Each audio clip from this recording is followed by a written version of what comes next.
কারণ আমার রেসিপি হাটে আপনাদের সকলকে স্বাগত জানাই। আজকে আমি আপনাদের ছোট্ট একটি কেক খুব তাড়াতাড়ি কত সহজে বানিয়ে নেওয়া যায় সেই রেসিপিটাই আপনাদের করে দেখাবো। তার জন্য আমি এখানে একটা প্রথমে বাউল নিয়েছি। এবার আমি এর মধ্যে 4 চামচ ময়দা নিয়ে নেব।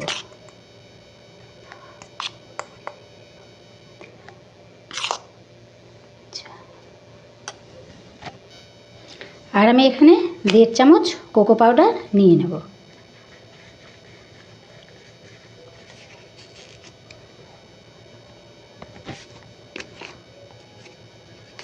আর 1/2 চামচ নিলাম।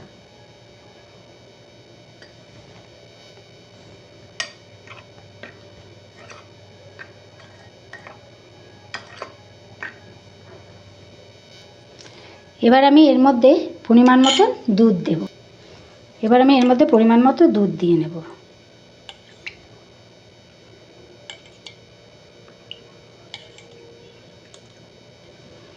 ব্যাটারটা আস্তে আস্তে করে আমি গুলবো।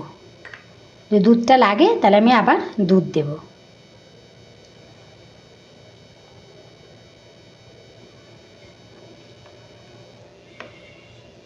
এখানে আরেকটু আমি দুধ দিয়ে নিচ্ছি। ব্যাটারটা এমনভাবে করতে হবে যাতে খুব বেশি না শুকনো হয়, খুব বেশি যেন না পাতলা হয়।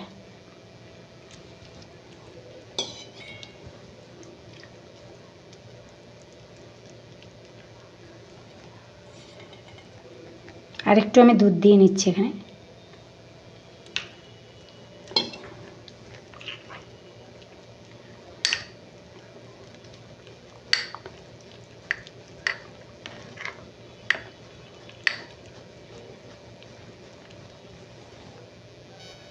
এবার আমি এর মধ্যে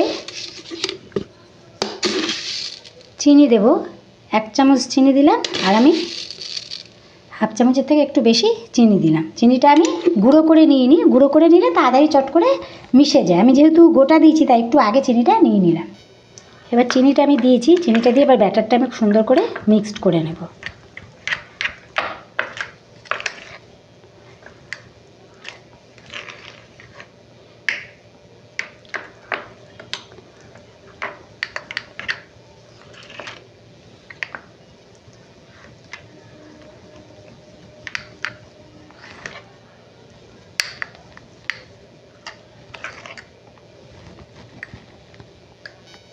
এবার আমি এর মধ্যে 1/2 চামচের মতন রিফাইন অয়েল দিয়ে দেব। 1/2 চামচের থেকে একটু বেশি রিফাইন অয়েল দিয়ে দিলাম।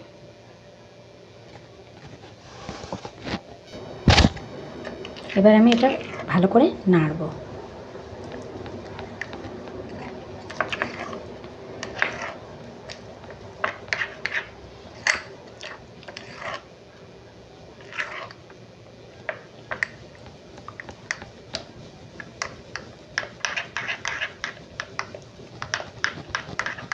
ভালো করে এটা মিশিয়ে নিতে হবে যাতে কোনো লাম্পস না থাকে।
এবার আমি এর মধ্যে 1/2 চামচের থেকে একটু কম বেকিং পাউডার দিলাম।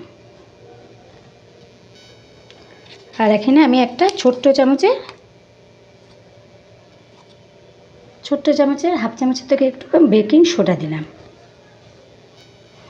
আবার এটাকে আমি ভালো করে মিশিয়ে নেব।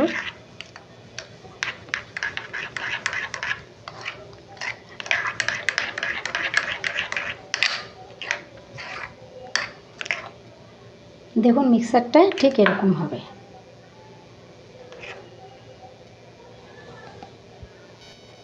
আর আমি এর মধ্যে 2 থেকে 3 ফোঁটা ভ্যানিলা এসেন্স দিয়ে দেবো। দিয়ে দিলাম, এটাকে ভালো করে এর সঙ্গে মাখিয়ে নেব।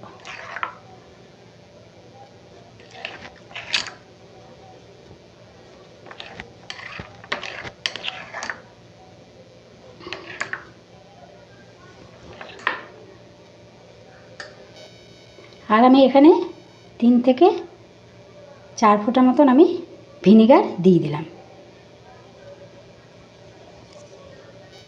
এবার আমি পুরো জিনিসটাকে সুন্দর করে মাখিয়ে নেব।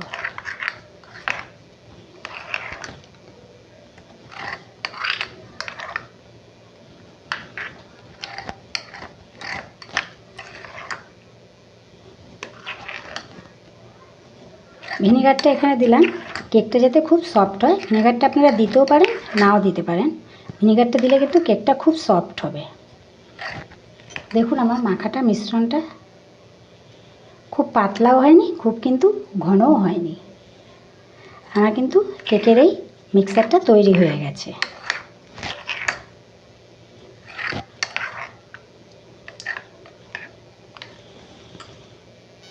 আমি একটা ছোট বাটি নিয়েছি, বাটিটার মধ্যে একটা ছোট করে কাগজ আমি কেটে নিয়েছি, ঠিক এইভাবে মাপে মাপে। এটাকে আমি কেটেছি এইভাবে ভাঁজ করে, 4 ভাঁজ করে নিয়েছি।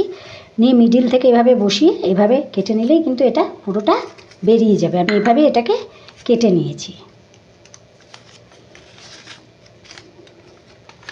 গোল মাপটা কিন্তু বেরিয়ে গেছে।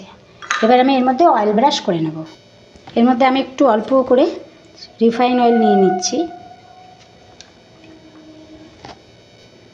আমি এর মধ্যে এবার এটা বসিয়ে অয়েল ব্রাশ করে নিলাম। কাগজটা বসিয়ে দিলাম, দিয়ে নিচেও করে নিয়েছি, কাগজটার উপরেও আমি অয়েল ব্রাশ করে দিলাম।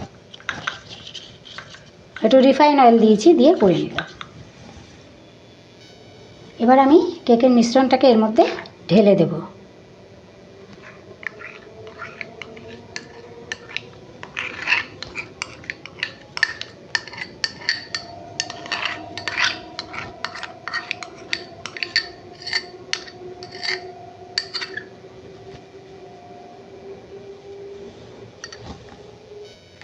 দেখুন কেকটা আমার করা যাবে। বাটিটাকে আস্তে আস্তে এবারে নাড়িয়ে যাব। ভেতরে যদি কোনো এয়ার থাকে সেটা বাইরে বেরিয়ে যাবে।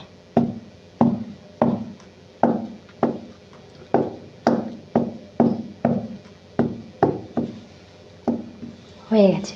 এবার আমি গার্নিশের জন্য এর মধ্যে কাজু আর কিশমিশ দিয়ে দেবো।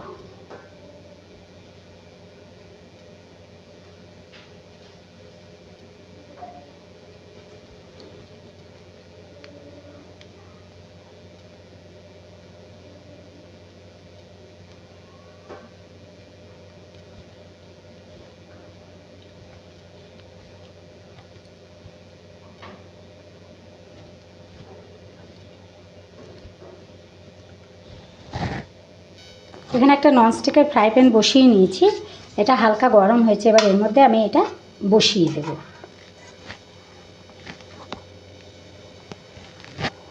তার উপর এই বাটিটা আমি এভাবে বসিয়ে দিলাম। এবার এটা আমি একটা ঢাকনা দিয়ে ঢেকে দেব। এবার আমি এই ঢাকনাটা দিয়ে এটা ঢেকে দেব। আর এখানের যে ছেদাটা সেটা আমি বন্ধ করে দেব।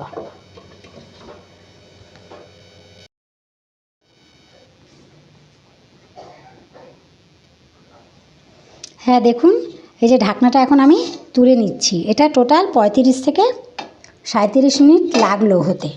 আর আপনারা এটা প্রথমে 5-7 মিনিট কিন্তু মিডিয়াম ফ্লেমে রাখবেন, তারপরে বাকিটা সময় সেটা একদম লো ফ্লেমে করবেন। দেখুন এই যে আমি টুথপিকটা দিচ্ছি, দেখুন কি সুন্দর বেরিয়ে আসছে। মানে টোটালি কিন্তু এটা কমপ্লিট হয়ে গেছে। এই যে দেখুন খুব সফট হয়েছে। এটা আবার ঠান্ডা হয়ে গেলে আপনাদের দেখাবো। দেখুন আমার কেকটা কিন্তু হালকা ঠান্ডা হয়ে গেছে। এবার এটাকে আমি কাপের মধ্যে, প্লেটের মধ্যে উল্টে নেব। দেখুন এটা কিন্তু উল্টে নিয়েছে। এবার কাগজটাকে আস্তে করে তুলে দেব।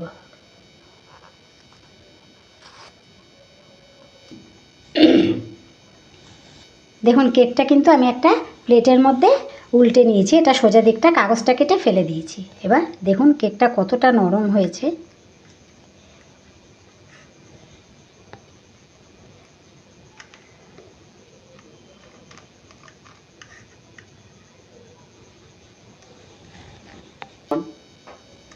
দেখুন কেকটা কতটা সফট হয়েছে এবং কতটা নরম হয়েছে।